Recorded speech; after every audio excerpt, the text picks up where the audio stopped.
All right, so welcome back to the show, everyone. Here with my man, Edward Walter. Yeah. So, as you know, we've been going through themes of wounding. I don't remember where we started. I believe the last one was insecurity. One of them was loss. So, the goal of this podcast was I wanted to tell the stories of people in our community, people we know, because we hear a lot of the stories of celebrities and people you don't know and may not even necessarily care about because you don't know them and you're not attached to them. So I wanted to give a voice to the voiceless, and I just know how much power is in sharing your story, being seen, being heard, and things of that nature. So I wanted to share or have my friend share his story in dealing with one of the themes that we went over, which was loss, which we all dealt with and we all try to find our way through. I recently dealt with some loss myself that, I'm trying to find my way through. And my man Ed here has dealt with some unimaginable losses that I really don't know what I would do if that happened to me. Like, I just don't know. I've never tried to think about it. Don't even know if I necessarily even want to think about it because it's that, It's kind of one of them things like you say, how could I deal with that? But when it happens, you just deal with it. Like, you have to, It's like if you go to jail. How would I be in jail? Well, you're there. Yeah, you got no so choice. You have loss, you have it. It's not like you can, you have to deal with it. Yeah. As long as you stay on this planet, you got to deal with it. Yeah, absolutely. So as we speak on this topic, which is a tough topic, when we say RIP, a lot of people don't even like to speak on the dead or people that pass because, rest in peace, let that be where it's be. So when we speak, it's to honor, to love, and from a place of reverence. We want to honor the life that was and the spirit that is, and I feel like as we continue to talk about them, like in our memories, in our hearts, the people can live on forever. If that's how you feel about it, that's how I feel about it. So that is the point of sharing these stories. It's not to, I don't know if anyone hears it and they feel a certain way about it, because this story is your story, Yeah. It's your story. I'm not really worried about how somebody feels about it. Oh yeah. No, I know you're not. I'm speaking more for like just the awakened avoidant, that like us. Like, I gotcha. You know what I mean? Because I mean, it's something that I could talk about, and it's okay for me to speak about. It's been a while since these things happened. Yeah, it's not as fresh, so it's not to say the pain don't go away, but it ain't as harsh, Yeah. So specifically, you've had 3 like main losses. I know you had plenty of losses in your life, obviously, correct? Yeah, I've had 3, I guess you call them girlfriends, pass away, and it's spaced out throughout the past 20 years. Yeah. Or 16 years or something like that. So, yeah, I've lost a lot of people in my life through other things like addiction and stuff like that. A lot of friends. Some people I call friends, but looking back, they weren't really friends, because of what we were doing. Kind of brings people together, but you're not really friends. But I have lost a lot of friends, but yeah, I lost 3 girlfriends, and I would say, like my son's mother, I started dating Rachel, and she was... Was this your first? Yes, Rachel was the first girlfriend that passed away, and started dating her when I was 18, and we were together till, I believe, it's been so long. I was 24, and we had just had a son together. He was like almost 2 years old at the time. He was like a year and a half old, and she got in a car accident, and it was rough. At the time, it was really rough. I was lost. I didn't know what to do. I felt sorry for myself, which didn't do any good. Can I ask you a question real quick? You can ask me whatever you want. The day that she lost her life. Can you take us back to that day? Do you have any memory of the events leading up to it, where you were and Yeah. or where she was, or just everything that happened that day? Yeah. I was at her house, and so me and her were both using drugs at the time. Okay. And I was at her house, and she took off work that day, and I was out of work because I was on like disability at the time. And I had went down to the city to buy drugs. Heroin is what we were doing. Okay. And I was on my way home, or back to her house. We were at her house. And I guess her mom caught her like shooting up or something in the house. And she called the cops on her. And her mom didn't understand like how the system works. Like her mom thought that the cops could force her to go to rehab or something like that. They can't do nothing like that. So pretty much the cops just kicked her out of the house, told her she had to leave. And it's a good thing my son stayed with her mom. So and my son probably wouldn't be here today too if he had went with her. So she had left the house, and she called me, and I was supposed to meet her at her friend's house because her mom had just thrown her out of the house. Mm-hmm. And I had went there to her friend's house, and I was waiting there for like 2 hours, and she wasn't answering her phone, and I was like, what the hell's going on? And it's, you know, I didn't know what happened, but I knew something was off. And after so long, her not answering the phone, I think I might have even called her mom and asked her mom if she had definitely left. I don't remember exactly. So I decided to go looking for her in the car. Like I took the direction that she would have took to get where she was going, and I came to a roadblock. I was like, oh, you know, I knew something was up then. I figured this has got to be something bad. So I asked the guy, you know, told him my situation. I'm looking for somebody.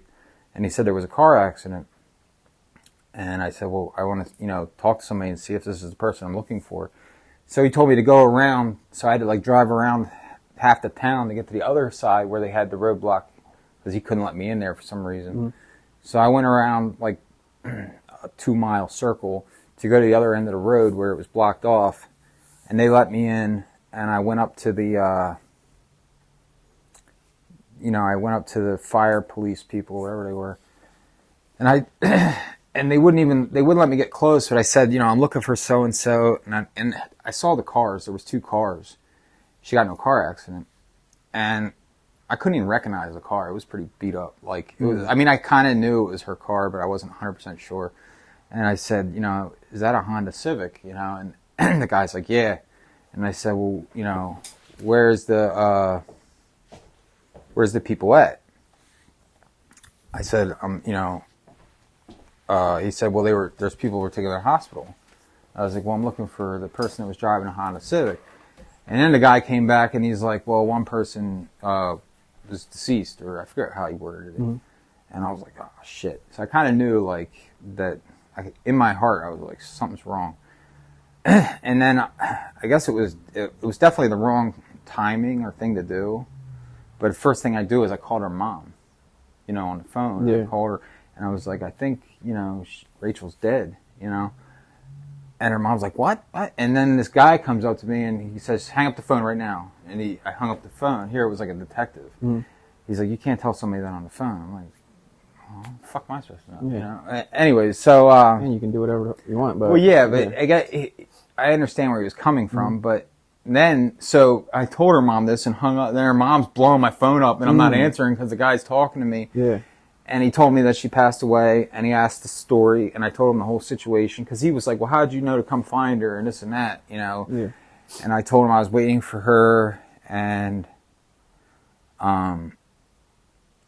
you know, so he said, well, we have to go. And I went with her, or I went with the police to her mom's house, where they like tell the people that she's passed away. You rode with them? No, I drove. I followed them there, and I got out and went on the porch. And when they told her, she looked at me like she was like, she was like, I think you should leave. I said, all right, see you later. I wasn't going to argue with her. I felt bad. Yeah. And, I feel like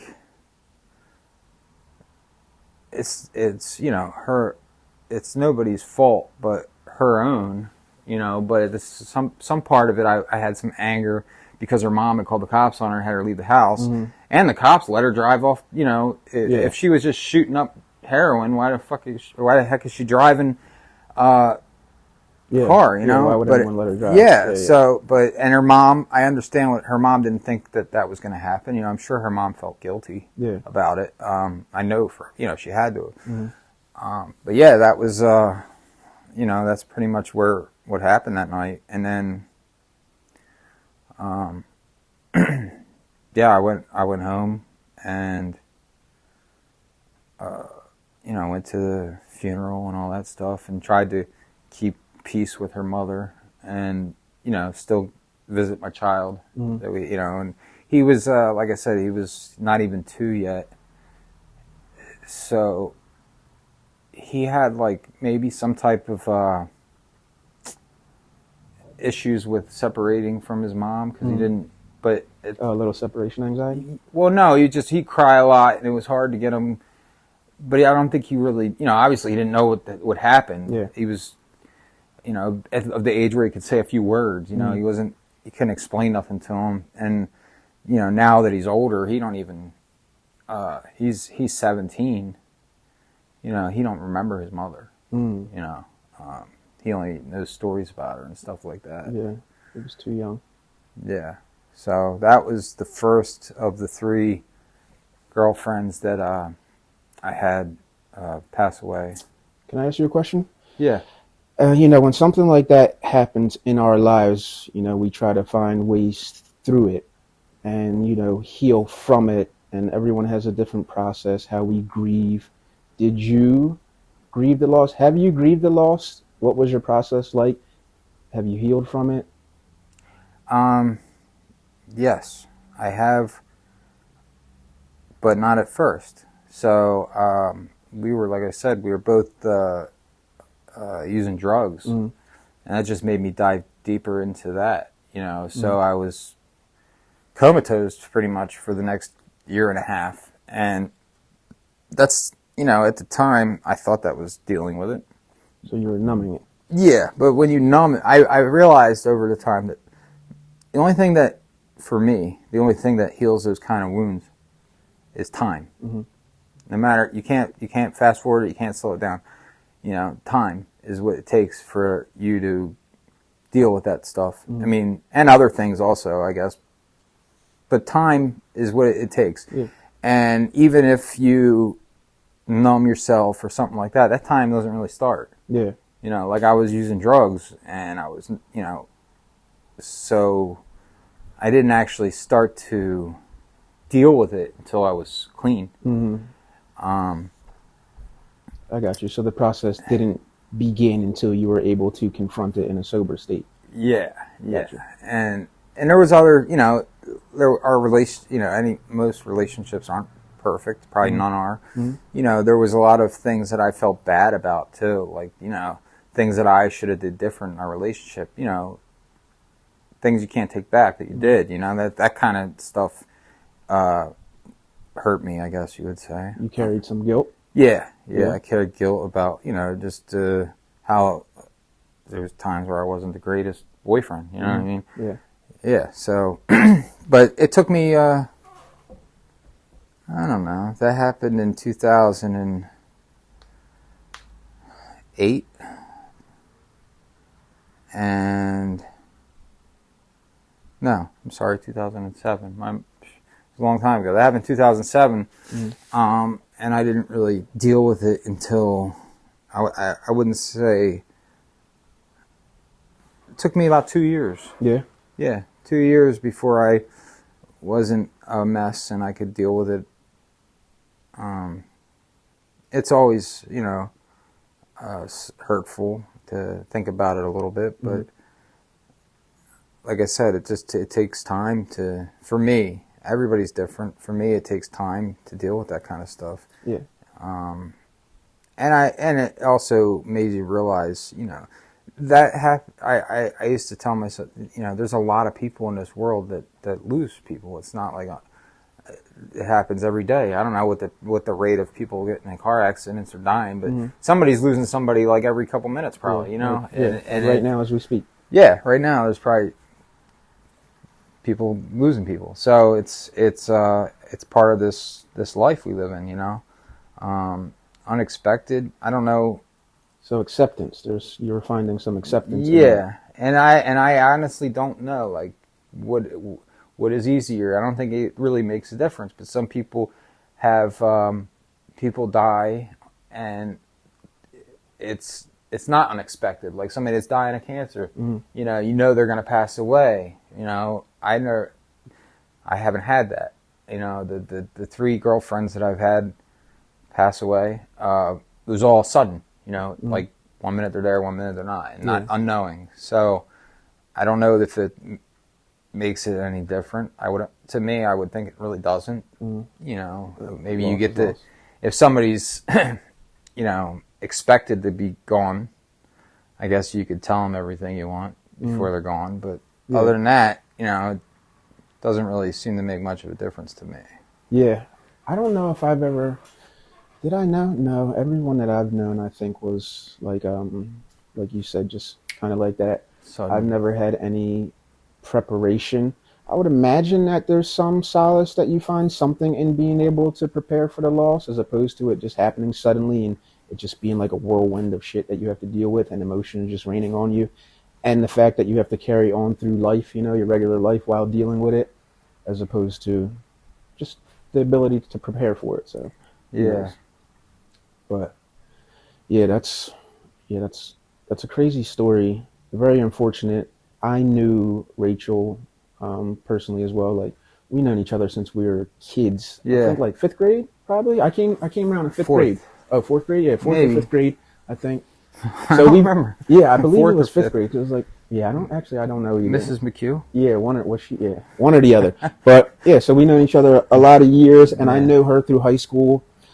I enjoyed her. She had a good spirit. She had a big, beautiful smile, big teeth. She just had great energy. Yeah. That's one thing I remember about her. She always had this energy about her. Like, when she was, you knew she was there. Like, she was one of those people. If there's a room full of 20 people, Rachel's there, and she's going to let you know she's there. And she was always happy, And that's like the point of sharing these stories, I feel like, also is to let people know, like, you just never know what people are going through, because the way she presented, I didn't know. Like, I literally didn't know what you guys were doing at the time. I didn't know that about her, especially her. Like, I've had some idea about, what you were doing, but I didn't know what she was doing. I had no clue. we were both, we weren't throughout our whole relationship, but we partied when we were young. We were young, from 18 to 25, we partied a little bit, and then when she was pregnant, that stopped, and then which is good, But then after my son was born, we switched. So we used to do a lot of coke when we were like 18, 19, 20, 21, and then that kind of died off, and we were, not doing. We were living a normal life, and then when my son was born, we were hanging out after, like, when my son was about a year old, maybe a little less. We were hanging out with one of her friends, and her friend's boyfriend was into taking Oxycontin and all that painkillers and stuff like that. And we were over his house, having a few beers, and he offered us some, and we took it, and it was kind of like, from that moment on, we were off to the races with opiates, and how that goes. One thing leads to another. When most people that get addicted to heroin started out on painkillers, and that's what happened to me and her. and it was horrible. I mean, we both we tried to clean up here and there. Like there was, and it's horrible when it's two people that are addicted to drugs together, because all it takes is for one person to have a bad day, and you're both, it's Yeah. two no-nos don't make it right. Yeah. Two wrongs don't make it right, and it definitely applies to that. Yeah. So you're like enabling and pulling each Yeah, other down. yeah. I could tell, and I'm. There might be a day where I was like, man, I really want to get high, but I know she wouldn't want me to. And then if I got the idea that she wanted, we're off. Yeah. It's really difficult for two people using drugs together to quit. And that's what they tell people when they go to NA or AA or any type of self-help or recovery. They tell you you shouldn't get in a relationship until you got some clean time. Mm-hmm. And from my past experiences, which maybe we'll get to, I would rather not date anybody that, even if they are clean, that had a past like that, just because I think that the possibility of slipping up is way greater. Yeah. Yeah, for sure. That makes sense, because you don't have to worry about just you. It's like this person has the potential to, pull me that direction as well. Yeah. So yeah, I could see, it would be advisable to avoid that. Yeah, but at the same time, it's also difficult to find somebody else that wants to date you unless they have the same kind of past. Yeah. Yeah, true. Like once they get to know your story. Yeah, like, somebody that used drugs in the past, they would be more open to being in a relationship with somebody else than somebody who didn't, Yeah, that makes sense. So it's like a little bit of a complication there. Yeah, not always, but it can be. Yeah. Yeah, it makes sense. I understand that. So in between your first significant loss, and RIP to Rachel, I knew her very well. She was a light. We enjoyed her. In between your first and second loss, would you say you were whole by the time you got to that relationship, the second loss? Yes. Yeah? Yeah. As whole as you could be. Yeah. Yeah. Uh-huh. Yeah. You felt good going into that one? Yeah. So that was... How many years had passed, if you recall? Oh, wow. Let me think about this. Take your time.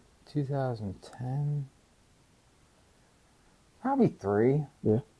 3 years. Okay. From the time Rachel passed away till I started dating Nicole. So Nicole was the second girlfriend I dated long term, anyways. And in between, there was no other. It went directly from when Rachel passed to me seeing Nicole. And how'd you meet Nicole? So Nicole, I went to high school with her, and we didn't really date, but we were close in high school for a short period of time. But she had a boyfriend at the time, and she, didn't leave him. She stayed with him. Well, we were close. We were pretty much just friends, I guess you would say. Kind of at the verge of dating, but she had a boyfriend, and that's how it goes. So I, started talking to her, and here she had she wasn't with that boyfriend, but she had been married, and was in the middle of a divorce, and she had 2 kids with her ex-husband, soon-to-be ex-husband. Okay. And so we started, we kind of were both single at the time, and we started dating. And we were together for 4 years. I think I was, I don't remember the ages. I was about 27. She passed away in 2014. Okay. So we started dating in 2010. This is Yeah. 23. So, yeah, I was like 27. We started dating. Okay, so young. Yeah, and we dated for 4 years, and I would say um, a year, half a year prior to her death, we got engaged. We were planning to get married, and she her ex-husband was a little screwy, a lot screwy. So what happened with her is her ex-husband killed her. Um, he they were going through custody issues and fighting over their kids and divorce stuff and money and whatever. They were just and it wasn't going his way, and I guess he decided to take matters into his own hands or whatever. I don't know what exactly he was thinking, but he had an issue with the people in her family also. So in the middle of the night, he went to 3 different places and killed, I think 6 people. I'll have to count on my fingers here. Damn. Yeah, so he went to her sister's house first. He went like in a circle and like at like 4 a.m. I guess he planned it. I don't know. Maybe he went to her sister's house and killed her sister, her sister's husband, her sister's 13-year-old daughter, and her sister's son, who was 17. He didn't kill him. He actually survived, but he was pretty badly wounded, and I guess the guy thought he was dead. You know, he left him for dead, but the kid ended up surviving. So that's 4. Or 3. That's 3. At one home. At one home. And then he drove to her mother's house, Nicole's mother's house, and he killed Nicole's mother and grandmother. I mean, this is like, you know, it was like a 50-some and a almost 80-year-old lady. Just defenseless. Yeah. Harmless. And yeah, I you know, I don't know why, but who knows. But then he went to her house and he killed her. He did all this with a gun. I think he used knives and swords and stuff too. I know he killed. I don't know what exactly happened I didn't really find out the details because I really didn't want to know. I think he like used a sword and some others, but her, I know he shot her twice in the head. And he went when he did it at her house. He did it in front of the 2 kids. So he went to the sister's house, went to the mom's house, and then went to her house, and he shot her, killed her right in front of the children, and then took the children to his neighbor's house, which was somewhere else, and dropped his children off to his neighbor's house, and then disappeared. And he ended up killing himself in the woods close to his house. But for a day or 2 before they found him, there was like a manhunt for him. They didn't know, and there was, you know, people were scared of him running around shooting people. But after that, I think he had already killed everybody he wanted to. You know, and he left the kids alone. Well, yeah, I don't think he wanted to hurt his kids, but he did, you know, in the long run. But yeah, I don't think he wasn't trying. He just wanted to take his kids from her and her family. I think, at least that's what I think. You know? Yeah, he was out there and hurt people. Yeah, hurt people, and he took it to the absolute extreme. Can I ask you if we can rewind? Do you recall, like, how does that day begin for you? Do you know where you were at? Because that home, did you stay at that home sometimes? So I lived there with her, and I had during that time period you lived there with her? Yes, okay, I did, and I happened to stay at my mother's house the night that happened. I was staying at my mom's house here and there. So you could have been there and should have been there. Yes, that's a more into the story. But yes, if I was there, I would have been killed also. He wouldn't have, Yeah. I wouldn't have been able to stop the guy. Yeah. I don't know if there was any warning. So the back window, there's a sliding glass window. It was broken. Like I said, I didn't want to know all the details because it was upsetting to me. Yeah. I think he shot the window out with a gun when he was going in. So but either way, I wouldn't have been able to stop this from happening. Yeah. But if I was there, I would have been dead too. Yeah. Or, I could count on that. Yeah. So I was staying at my mom's house, and it's weird because the night before, like around midnight, she called me and she wanted me to come over. And I was thinking about it, and I was like, well, I gotta get up for work in a couple hours. There's no point in me really driving there. And that was the last I spoke to her. What do you think about that moment, like that exchange that you had with her, and the potential that you could have or should have been there, and the fact that you weren't? It's called survivor's guilt. Yeah. Well, that's what some people call it, Yeah. I guess. I had that for a little bit, and I don't know if I still have, I felt guilty for a lot of things, but, I felt like I should have been with her. Not because I didn't want to be alive, I just feel like I escaped something I shouldn't have. You know? Yeah, like you dodged one. Yeah. Yeah, I felt that for sure. But how long did you carry that for? Oh, that one was so that was a little harder for me to deal with.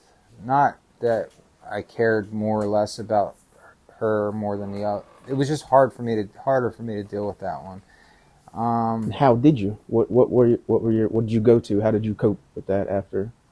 I went to a mental hospital for a short period of time because my family 302'd me because they thought I was harmful to myself, which I was harmful to myself, but not purposely. Like I wasn't trying to kill myself. How did I deal with that? Like the same thing, pretty much. Just the time, you know. I didn't. I don't know if you went back to your old coping mechanisms or did you steer clear of that? No, yeah, that too. Yeah, I used drugs also. So numbing again. Yeah, but that time it was like even worse. You know, I was on a warpath or whatever they call it. Yeah. I was out to destroy myself with drugs, and it didn't help me. You know, I went a couple months with using drugs pretty hard, and then I actually, but it didn't take that long. I got cleaned up pretty quickly. I went to a rehab and got clean and dealt. You know, I wouldn't say this is where it gets a little weird because that one I dealt with that with drugs, right? And then I jumped into another relationship, which I shouldn't have. I think it was kind of like it was the whole thing was a big mistake. How soon after? Literally like 8 months. Okay. And it wasn't. It was kind of one of them things. I went. That was actually when I was at rehab, which is a horrible idea to meet somebody at rehab, right? So. It all sounds bad. I shouldn't laugh about it. But yeah, it's very. Okay. So I went to rehab and I was there for 30 days. And the time I was there, I was talking to this girl for a while, and she was always like kind of. Eventually, we were talking more and more. She hinted, and she was putting it out there. She kind of wanted something to do with me, and I was like, it's too soon. I told myself, not even thinking about other reasons I shouldn't have dated her, but just how I was too soon that I just lost Nicole, and this girl's name was Alicia, and I thought, and then it kind of crossed my mind, and it's like, well, there is no time limit on this, and this girl makes me happy. Well, at the time, I thought she made me happy, which she did. She, it was comforting to talk to this person, and she knew your story. Yeah. Okay. And but me and her were both at in rehab, getting clean, which was good, and we left rehab a couple days apart, and we started living together like right away. Yeah, yeah. And I want to say it definitely wasn't dealing with the death of Nicole, but it was kind of a distraction. I guess it was more of a distraction, and the whole thing was definitely not a good idea. First because you have to be able to take care of yourself to be to take care of somebody else. Yeah. You know, you have to love yourself, and I wasn't at that spot. You know. Yeah. Absolutely. Yeah. Can I pause you for 1 second Yes. before you dive and we go into that one, because we're just gonna get lost. The day that it happened, the murders happened, do you remember where you were that day? Like, what are the events leading up to it for you? Yes. So I had stayed over my mother's house, and I was on my way to work in the morning. Mm-hmm. And this guy who I was kind of friends with lived in Nicole's neighborhood, our neighborhood. Mm-hmm. I lived with her. He called me up and he's like, "Where are you at?" And I said, "I'm on my way to work." And this is like 6 in the morning or something. Mm-hmm. He's like, "Dude, you got to get over here. Somebody kicked in Nicole's door and shot her." And he didn't like sugarcoat it at all. That's exactly what he said to me on the phone. Yeah. I'm like, "What?" And he's like, "Yeah." He's like, I was like, "Is she alive?" He's like, "You got to get over here." Yeah. I was like, "What the hell?" You know? So yeah. I switched directions and I drove over there, and the whole she lived in an apartment complex. We lived in an apartment complex, mm-hmm. and the whole place was like cops everywhere. And so I went up and started talking to one of the police officers, and they told me that she was shot, and they didn't go into details. So this is first thing in the morning, right? Mm-hmm. He had just went there. I don't know what time, like I said, it was around 4 in the morning when mm-hmm. all this happened. So the police they didn't figure all this out yet. They didn't, it took them a second to piece it together that he went to all these 3 houses. They mm-hmm. were like, "We don't know what's going on. There's people dead everywhere," Yeah. So it took them a while to figure it out. And they asked me to go down to the police station and so they can question me. And I was actually scared that they thought it was going to be, that I was a suspect. Yeah. I was like, that was actually, obviously I was worried that, I was upset that I didn't know for sure, but I thought she was dead mm-hmm. from what I heard on the phone. But on my way there, I'm like, man, they're probably going to think it was me or something. What the hell, Yeah. But the neighbor had identified, after she heard the shooting, that she identified him, her ex-husband, leaving with the kids. So they didn't they didn't handcuff me. Yeah. But they asked me to go down to the police station and talk to them. The moment you find out, like someone tells you and you realize, oh no, Nicole has, where was your mind at? Well, what are your first thoughts? Feeling like where your stomach goes up and like that inside feeling where like you're like when you, when you go on a roller coaster. Yeah. I know that, that shit. And okay, just like kind of off. Oh man. Yeah. And it just. At that point, I was like, this can't be happening. I was like, I don't want to. Luck has nothing to do with it, but mm-hmm. I'm thinking to myself, like, I just lost a girlfriend, and it was just shock. That's mm-hmm. kind of where it was. It was I was definitely in shock that it was all happened. It didn't really set in for a while. Okay, so after the shock, then I still didn't know until I went to the police station. This whole story I didn't know. I knew is that she was dead, and that we think that her husband did it. That's all I knew. Yeah. I didn't know the whole family was, and the whole story. So I went to the police station, and there was I guess these FBI people were investigating it, and they interviewed me and asked me a bunch of questions.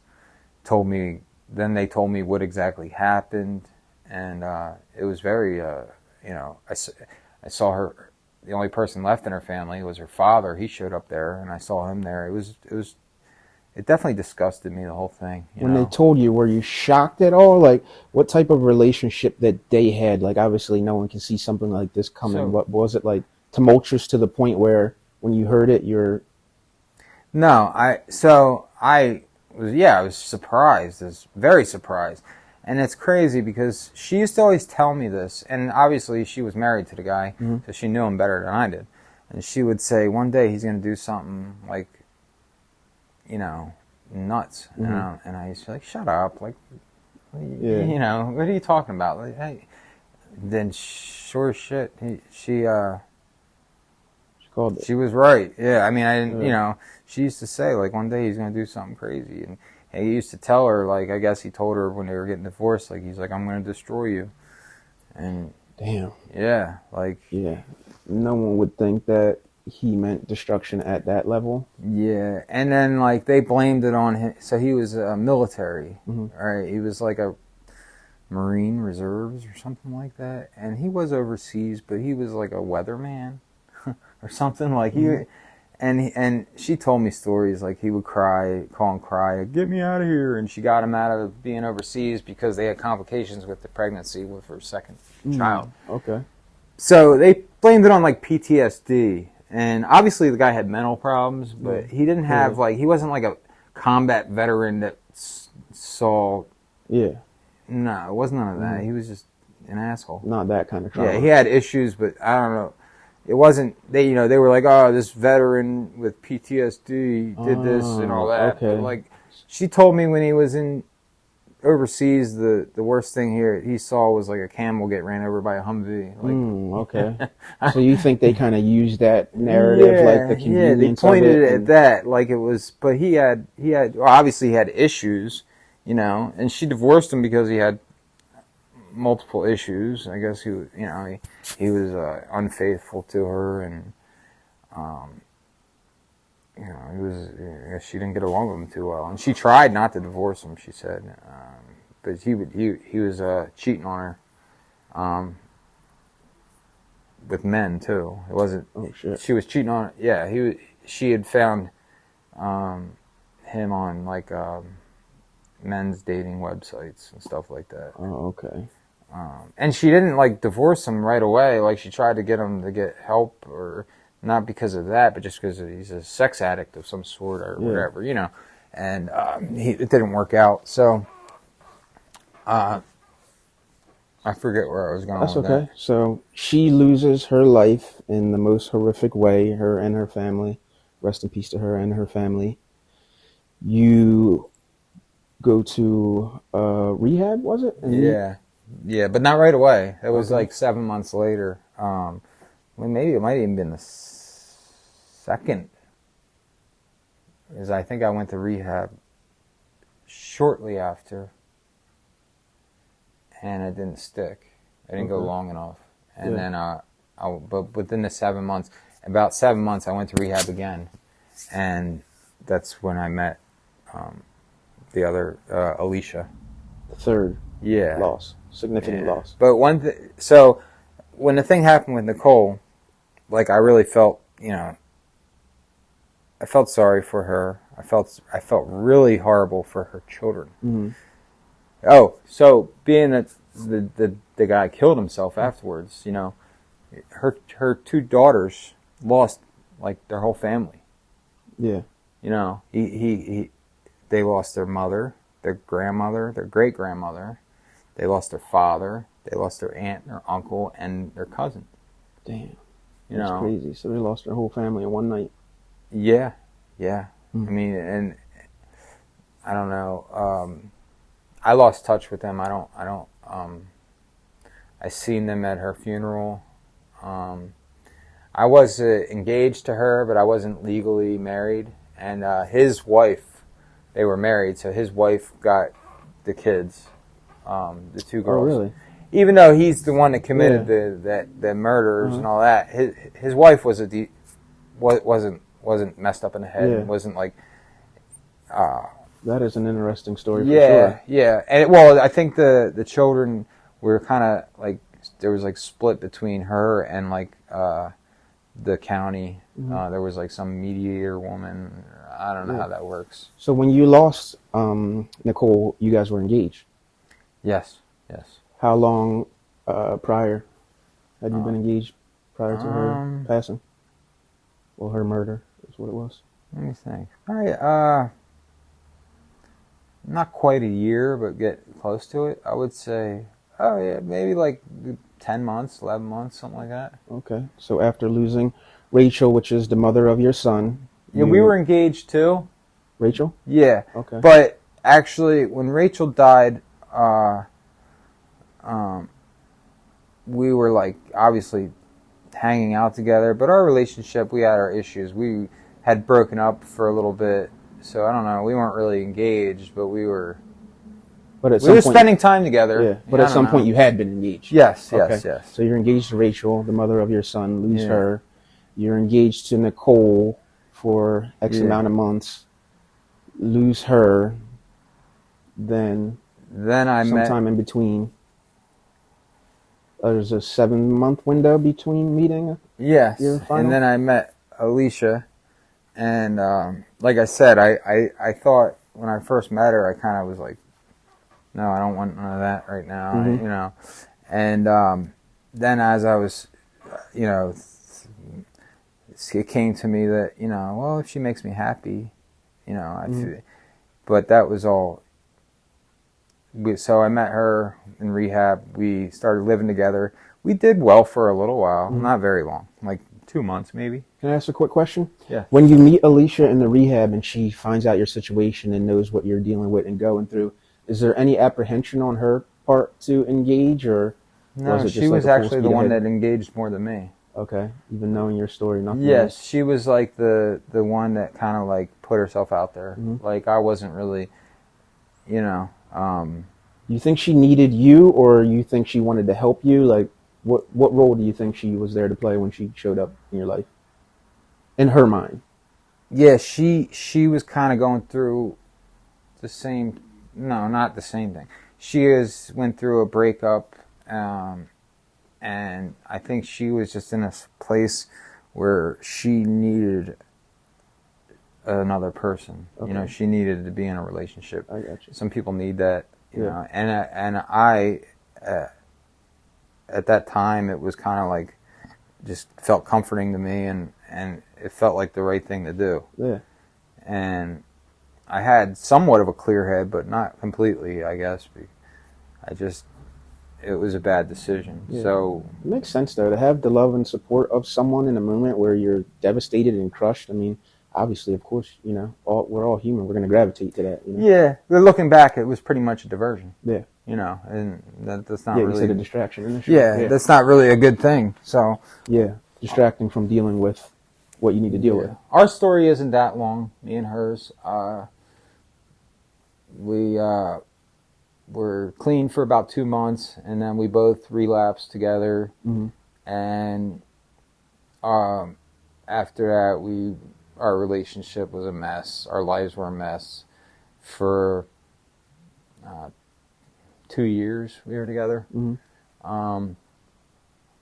She had went to jail for warrants or something from, you know, her drug use, and then I had went to jail, and she got out of jail when I was in jail, and then she overdosed and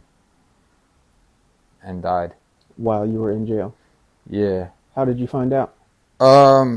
My sister came to visit me, and my sister knew her pretty well. So my sister came to visit me and told me that she had just came from Alicia's mom's house. Mm-hmm. And right away, that didn't sound right. Why the hell, you know, why would you be able to, you know, and I knew something was wrong. So that's how I found out. Yeah. So third time, you find out from your sister. Where are you at mentally when you hear this? Like, you just lost another person that you were close to. Well, like the moment you find out. Not to make it that? any, it doesn't, if somebody passes on, it sucks no matter what. Mm-hmm. But when I was incarcerated in jail, you know, it definitely didn't make it any easier, Mm-hmm. you know.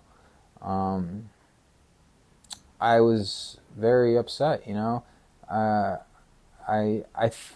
the time, I thought, well, we could both get our stuff together and be clean and get out and things could work out, because there was, she was a good person. I always hoped to get out of jail and us reunite and do the right thing and be happy together. So it was very, at the time it was very upsetting. Did you know that she was still, stuck in it? So, well, she told me that she was writing me letters, and she was clean when she got out of jail, obviously, at first. And she had told me she had overdosed, but didn't pass away. And she overdosed and went to the hospital, and that she wasn't going to do it again. So I didn't know what exactly was going on, but I knew she had messed up, and she probably would continue or whatever. And then it was shortly after that, like 2 weeks after that, I found out that she died. Damn. So I was very hurt about it. Looking back at that, I did care about her a lot, but our relationship should have just never been. Yeah. I mean, most of it, we were using drugs together. I mean, besides when we met. And like I said, she was a good person, but we should have just never been together. It wasn't a good time to be in a relationship for me, for sure. Us using drugs together, our relationship was like as horrible as one could be. Yeah. Yeah. When I hear your story, like, it sounds like you dodged a lot of potentially life-threatening situations. Like 3 times there was people that died in positions where you could have been with them. Like, do you have any feelings about that? I don't know. Yeah, I mean, I don't fear death at all. And when somebody dies, other than maybe the opportunities they didn't get to live out their life, I more or less feel bad for the people that love them, because they're the ones that are hurting. I don't really feel that the person that passed is hurting anymore. Yeah. But no, I don't really think of it like that. Some people say I'm lucky because I'm alive, but I don't know. A lot of people pass away from different stuff, and no, I don't really feel that way. Yeah. No, I don't really feel like I dodged anything. No, not really. So you just think by chance these incidents are happening, and you just happen to not be there? Yeah, they're by chance, but they're also, Alicia, is using drugs. I mean, that's why I won't. I told you I say never. People go against that, but I say I won't date somebody, even if they're not using drugs, if they have addiction issues. Steer clear. Yeah, because that kind of thing can happen. You know? Yeah, for sure. Yeah, and I don't, and I haven't been in a relationship for like. I was in a relationship about 4 years ago, and it lasted a month. But I'm not in a hurry to be in a relationship. Not necessarily because I'm scared of losing somebody, but that's part of it, I guess. But I just... that thought definitely lingers? Yeah, that lingers too. I don't want that to happen again. I'm fear that that'll happen again. But I just... I'm comfortable being alone now. I don't need to... Maybe later I'll change my mind, but right now I just want to stay single. Yeah. That's good, man. I like that for you. Just working on yourself, doing what you can to get yourself whole again and put the pieces back together. Yeah. You dealt with a tremendous amount of shit. Sometimes like we hang out and we'll be working out and you'll tell me some of the stories of your life, and I don't know if you noticed, but sometimes like I go inside my house and cry a little bit. Yeah. Yeah, it's I pretty. didn't know that, but it's pretty rough, I've never lived that's your life, I don't know anything about that outside of what you tell me, but when I hear it, it's just, I don't know if it's empathy or what it is. It's just hard for me to hear, hard for me to take. Sometimes you tell me stories, I'm like, let's hold off on that one, bro. And just Yeah. the fact that you've been able to walk through some of this and carry it, and and I don't even know, like, do you do therapy? Like, how much therapy have you had to push you Um, through this, or are you just carrying all this? throughout my throughout the all these things Yeah. happen, I have done therapy. I don't do it now. Mhm. And some of it helped. Yeah. Yeah.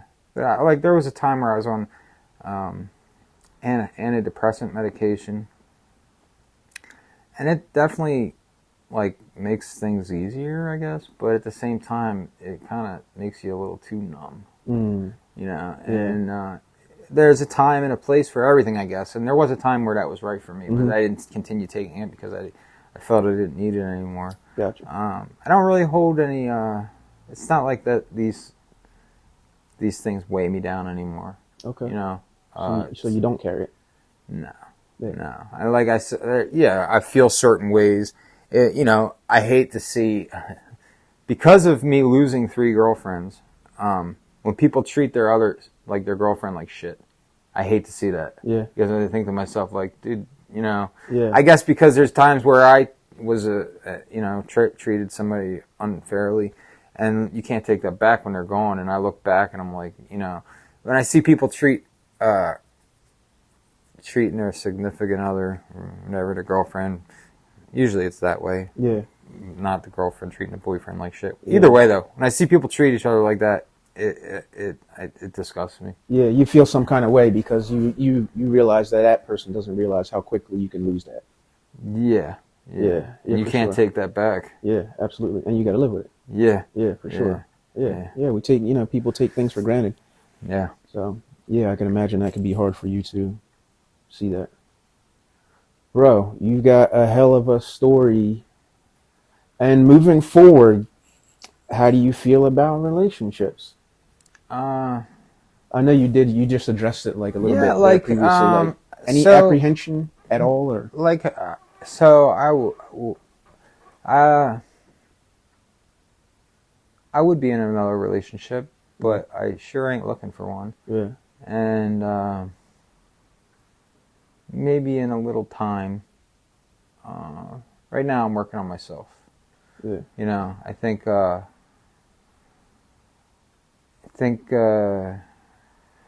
need to be in a better. I mean, I am in a good place now, but I need to be in a better place to be in a relationship. Yeah. But like I said, I'm comfortable being with myself right now, and yeah, I mean, there's certain things about being in a relationship I really miss. I miss having that, somebody to share your life with. Mm-hmm. But at the same time, I also don't miss, like, just the normal, accountability, I guess you could say. Like, you gotta be, or responsibility, Mm-hmm. just like having that to you have report for to someone somebody. else. Yeah. You like the freedom of being able to Yeah, move. there is some freedom. I don't mind it. But yeah, in the future, I might be in a relationship, but I'm in no hurry. I don't. Yeah. What is it like, say you have to meet someone, and when you report to them your life story, what is the response that you generally get from Oh people? man. Have you ever got? Yeah, like I was talking to usually it's like, oh my god, like, really, like, the people. I'm like, what? Women are afraid they're gonna die or something, Yeah. But you do tell them all at some point. Yeah, I would tell. Yeah, of course. Yeah. Don't keep secrets. Yeah. It might not be it definitely ain't the first thing I'll mention. Yeah, of course not. Yeah. Hi, I'm But- Bob. I lost 3. Yeah, I get no, it. but I talk about it. Yeah. Yeah, that's cool. You've always been pretty honest and open about your life's experiences. Yeah, I respect that about you. The only time I lie about stuff is when I'm on drugs. I always hide that. Yeah. At first till it always comes out. You can't hide that. Yeah. But Shame? what do you mean? Is that why you hide it? Why do you? What makes you want to Well, hide part of that, or just because people lose their trust right away. Mhm. Like, Yeah, that makes sense. somebody trusts me, so Yeah. well, as much as they can if I'm clean. Yeah. But if I'm using that goes way down. Yeah. You know. Yeah, So, that makes sense. you know, somebody wouldn't even. But it's obvious, you know. Like, I don't need to borrow money off people when I'm not using Doing drugs well. or whatever. Yeah, and life is way better though. You know. Yeah. Through all the ups and downs, me and you have always stayed in contact. I guess it's because, I don't know, I just don't judge people. When I see people, I realize that, you know, that we're all connected in a way. It's like, I am you. That's really how I think about it. Like, I've never been through that experience, but I'm human and I'm affected by the same things that you are affected by, you know, and it could be me, you know, or it could be my brother or it could be my sister. So it's like, I have no Yeah. reason to judge that, you know, like what does that do? What do I get out of that by judging a person in that fashion, you know, rather than trying to just help out? And I guess because of what you said earlier, you know how you talk about friendship and it's like a spectrum to people, but you don't realize that until you get older. Like someone will call you bro, you know, or brother, and it's like, but they don't really mean that shit, you know, it's just like a word. Or someone might say they're your friend, but Yeah. you know, they don't actually mean that shit because they just mean they're your friend when it's convenient. But the second that you're something other than what they want you to be, you're no longer their friend. That shit is bogus to me. You know, like I don't do that. So you don't have to be like the perfect version of Ed for me to be your friend. You know what I'm saying? I don't need that from you. I kind of think of friends as like, not to say that you use friends for help, but you could definitely tell if somebody's a friend when they'll do something, go out of the way to help you. Yeah. You know, like, like you're saying, somebody acts like you're a friend until you need help with something. And I'm not talking about borrowing money or Yeah, I know what you mean. financial or anything like that. I'm just you know, helping you in any way. You could be supportive, emotional, or whatever. You know. It's a spectrum for sure. Yeah. Yeah, absolutely. As everything is and all emotions are. But brother, I just call you brother, but I actually mean it though. I appreciate you sharing this story and just coming out here and being open about it and letting it go. You breezed through it with no problem. I actually thought that it was going to be harder for me than it was. I've heard some of the stories, but some of the details I didn't know. So, you know, I just appreciate you stepping out and sharing that with us and just being vulnerable and open and letting people know that, you know, we all go through it. Your neighbor's going through it, your cousin's going through it. Like we all have to deal with this somehow, and if we can support, we should. Yeah, you're right. So, you're exactly right, man. Out here trying to support and share. Yeah, that's it. All right, man. Good job, brother. No doubt. I need a cigarette. We'd like to thank you for tuning in to The Awakened Avoidant. We hope our convo has provided you with insight, inspiration, and healing energy.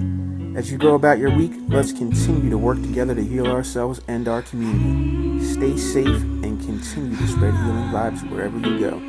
Catch a new episode Wednesday weekly on all platforms.